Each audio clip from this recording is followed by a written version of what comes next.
The Journey of a Survivor. Based in Benin City, Nigeria. One beautiful year, a young man was born in Benin City, Nigeria.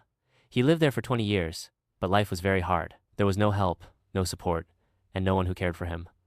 One day, feeling hopeless and broken, he went into the bush to end his life. But suddenly, a bright light shone in front of him. A voice said, "Don't take your life. You didn't give it to yourself. Your destiny is bright." He fell to his knees and cried. That moment changed something in him.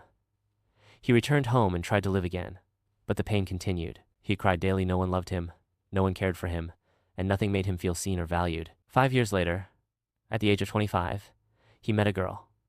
She became pregnant and gave birth to a beautiful baby boy. The child gave him new hope, a reason to try and live a better life. But where they lived was still difficult poverty, struggle, and constant trouble. He began to dream of going to Europe.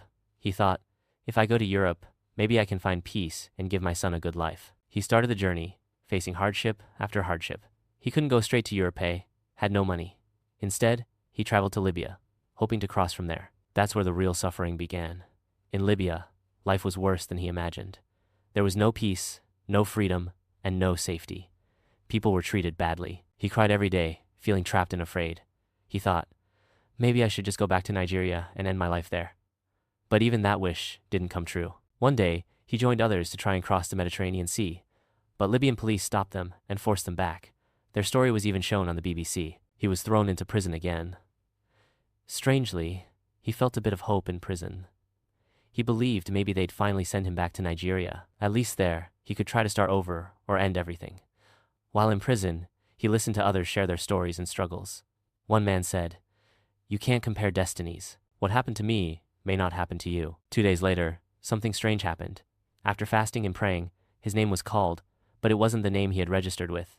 He was confused, but he followed. He was taken to a camp, and there he realized something had shifted. A new journey had begun. 2 days later, he was on a boat again, trying to cross the sea. But the boat started to leak. People were screaming and crying. They waited more than 10 hours for rescue. Many lost their lives. But in his heart, he felt calm. He said to himself, "This is what I was waiting for. I am not afraid." Finally, rescue came. As he stepped onto the rescue ship, he looked at the estuary.